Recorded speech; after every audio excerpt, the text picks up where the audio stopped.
Fired up to get to the Rude Guest Hotline and welcome in our friend, Mr. John Keim. Johnny, what's up, dude? How are you? What up, man? I'm used to the pretenders leading me in here.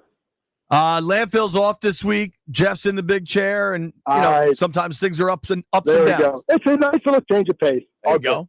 There we go. Of course, you can read all John Keim's work at ESPN.com. Check out the John Keim Report on YouTube or wherever you get your podcasts. Let's start. I think your last pod, I listened to it, was talking about the run defense. And we don't know that they're going to be better. The only thing I can tell you definitively, and I'm guessing all of us that have been out there, me, you, and B, will say the same thing. They got a lot bigger. Yeah. A lot bigger. And that's, obviously Javon Kinlaw, but it's Kinlaw, it's Eddie Goldman. Now, what Goldman has left, we'll see, but I don't think he doesn't have to be a full-time lineman. They're going to rotate guys. Dietrich Wise, bigger and stronger at end, right? So the combo with him and Dorrance Armstrong, and then if Cleveland Farrell can stay healthy, or if he's recovered from whatever knee issues that bothered him last year, that helps. So, yes, they will be bigger. And then you go, JP, you go into those when they'd run those 3 defensive tackle sets, you can now have more size in there and also have guys who should be able to rush the passer at times. You could go Daron Payne with Goldman, obviously a run stopper with Javon Kinlaw as an end in that look, or you could go with a little bit more speed or quickness with Johnny Newton instead of Goldman, right? So give you a different look. But they definitely are bigger. Definitely. The fact that they've gotten much bigger inside, which may call for them, some people having to double inside and leaving the outside guys one-on-one, and could that help them out a little bit? I think where it really helps is be the linebackers and keeping them clean more as much as, because those guys would get double teamed last year a decent amount, and then there were some games where they would adjust how they aligned up to make double teams harder, or maybe they'd have to reach for them a little bit differently, and it would help. But yeah, I think listen, if you're double teaming those guys, then someone's free, and if you're not, then conceivably those guys should win more, right? So yeah, I think there's all that trickle down, but I also think it extends to little things, and maybe you get into this, but how much more time the front seven is working together, that worked together this spring compared to the past. And just so you know, okay, in this look, this is where you have to fit. If this happens, this is where you have to fit. And having more communication with that group, which I think clearly they felt was a little bit of an issue last year because they spent more time on it this year. So will that matter? Maybe, and we have to see it, but I don't think it hurts. Talking with John Keim here. You can give him a follow at John_Keim, Keim. Let's switch. So I think the biggest topic for Commanders fans right now is the Terry McLaurin situation. I was joking with BMitch. My sister-in-law texted me at 10 o'clock, very worried about it. I was like, just relax, Caitlin. I think unless we get to a week out of training camp with no news, I think this is just customary business. That's sound about right to you? I think it is with an asterisk. I think, so yes, it is in that, we've seen holdouts over the last several years, and it feels like there's getting more because players, I think, have a little bit more power maybe than in the past. I don't, but, Debo holds out, Ayuk holds out. You've had other guys threaten. So how many of those guys get traded? They don't, right? So I do think something eventually gets worked out here. The asterisk comes in, what is the value? And, from one standpoint, if you're looking at it from the team standpoint, he's going to be 30. And that's typically an age where receivers slow down, right? And their production, you start to top off a little bit. And then by the time the contract's up at 33, where is that player at? The other side would say, okay, that's true. He'll be 30, but he's only been in the league for 6 years. Was it Mike Evans was 30? I think he was 30 when he signed a contract. He's been in the league for 10 years. So you can start to see, does he start wearing down? And so I think that's where, and then the other part is he's got a quarterback that can help make him stay productive more than maybe what he was. And it's not just catches or yards, it's also the touchdowns, right? And can it get even better? So, and his importance to his offense is rather high. And we all know that. They know that. But I do think it's not like they're not willing to pay him. It's just a matter of you have to get to the price. Yeah, get the price. But where has he shown he's slowing down? I don't see that. And I don't see it. That's right. That's an extra part that goes into that. And I think the ultimate thing comes down to, listen, Ayuk was going to every team under the sun. He ended up right back in San Fran. Right. You hear no rumors about Terry right now. I think he's going to end up right back here in Washington. Agreed. Yeah. Well, and that's the thing. His value here is pretty high. And again, they know it. And we know, like, if this was a guy you would be worried about when he came in, the mindset, then maybe do you look at it differently? I don't know that you do. But with McLaurin, you don't have to worry about that. You know how he's going to come in. You know he's working on his game. You know what he'll do when he gets here. And so that's not something people, not everybody, but certainly get freaked out like, oh, they heard Terry was frustrated. Well, that's number one. Nobody's talked to Terry.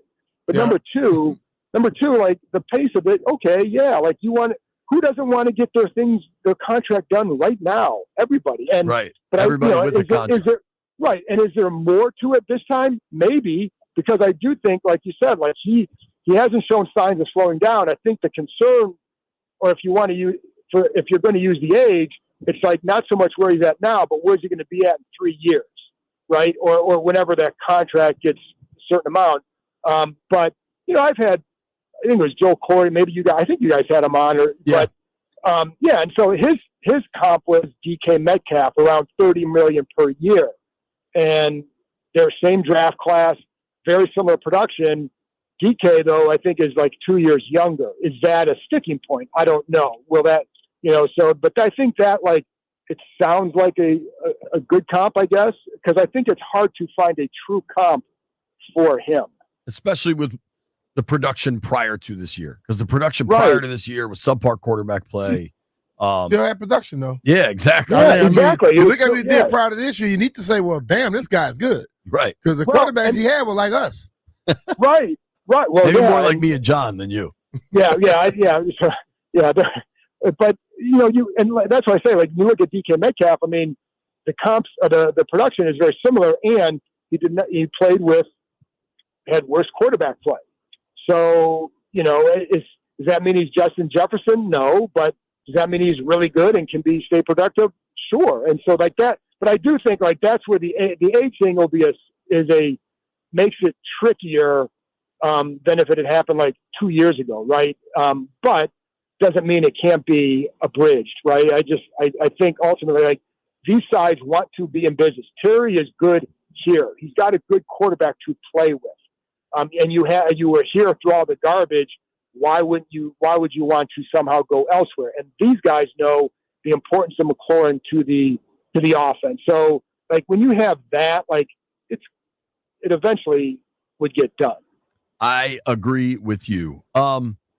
Sheehan yesterday had a thing about kind of getting back to the old uniforms. Josh Harris has said that publicly, that we want to get back to like our more traditional look. The NFL allows a team to introduce another alternate this year. They can wear them, I think, 3 different games. Right. I think that's happening. I think the big question is like a spear, if a spear helmet or just a spear gets re-involved. I don't know if you have any intel on that, but I think it's wild how interested folks remain in any and all. I think like every other NFL team, the Eagles roll out a new alternate. It's fun. It's exciting. Here it becomes like this incredibly divisive conversation. Oh, it doesn't? I hadn't noticed that. I don't, I had heard like with the throwbacks, I don't know, similar, but like that what I'd heard too is like because people wonder like, were they changing uniforms this year? I was like, no, it's just the throwbacks, right? And that if they changed it, it wouldn't be. I think there's still a process you have to go through. So I don't know. I think Kevin said next year. I haven't heard that, but I also, to be honest, haven't looked too deeply into that right now. It's something I talk to people about in the spring. And so I don't know what level of progress or thought has been put into it since that time, because a little bit more focused on spring practices, Sure. RFK Stadium, the important stuff, et cetera. Yeah, the important stuff. Yeah. Like, I understand the laundry, and I understand the whole connection to the past, et cetera. One thing that you know for sure, and I think you see it in naming the draft room after Bobby Beathard, they want to be connected to their past. They're not shying away from that. It has never meant that they're going back to the name or anything like that, but they're not shying away from their history, and including, like, I always thought that it was a mistake to change the look. And when they were the Washington football teams, you at least felt like, at least I did, maybe I'm wrong in this, but at least for me, I felt like I was watching the same franchise. Right. And then when they went to this big change, to me, it was like it was a big shift. Not only do you lose the name and the logo, but now you lost your look as well. Mm-hmm. And, I'm an Indians fan, Guardians fan, Indians, whatever. Like, when they changed, they kept their look the same. There are a lot of people there who do not like the name. It's somewhat similar, right? But at least you feel like you're watching the same franchise. Yeah. That, to me, was always a mistake here, that they changed it as much as they did. And they didn't know what the hell they were doing, basically. Well, there is that. Yeah, there is that. And just that part. Yeah, that's there's like, that sentence could be applied to a lot of things over the last however many years. Yeah. Last thing, on a personal level, B and I have talked about this. How lucky are we as people that, are invested in this team, but also it's work, it's day-to-day work, that McLaurin is not the type to do like Ayuk. Oh my God. Like to do the Instagram stuff. Like, he just keeps it cool, under the radar, and everything's going to play out behind closed doors.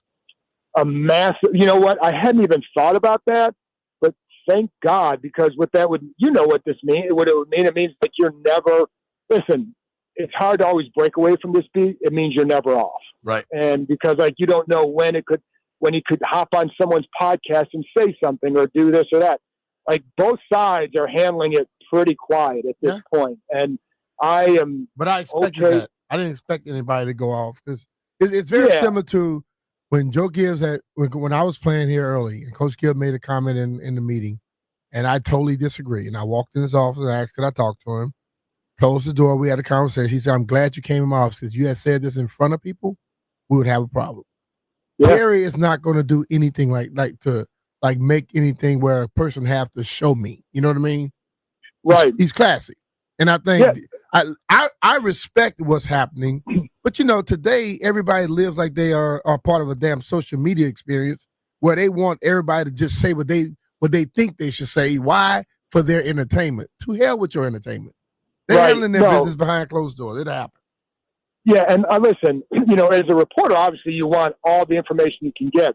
I will say both sides are very, very quiet. So, I think there is nothing wrong with that, because I think it leads to I think it maintains a better relationship between team and player, I think. But you're right, like with McLaurin, listen, man, he's had to deal with so much stuff over the years. And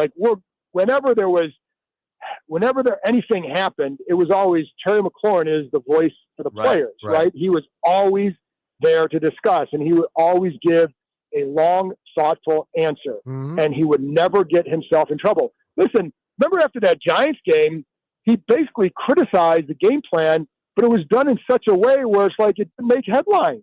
Mm-hmm. And totally. and it's it's a knack that he has. So he knows how to keep it like that. Doesn't mean that he might not get frustrated with whatever the pace is, whatever he hears, whatever. But he'll be professional, and when he's here, for sure. And ultimately, the dude's gonna get paid. It's just a matter of making sure it works for both. And that's this is still like this team has to worry about. It's not just about one player for them, right? And because you have other things you're going to focus on too, other players down the road, or even after this year. Like, what if Deebo Samuel does really well and you want to keep him?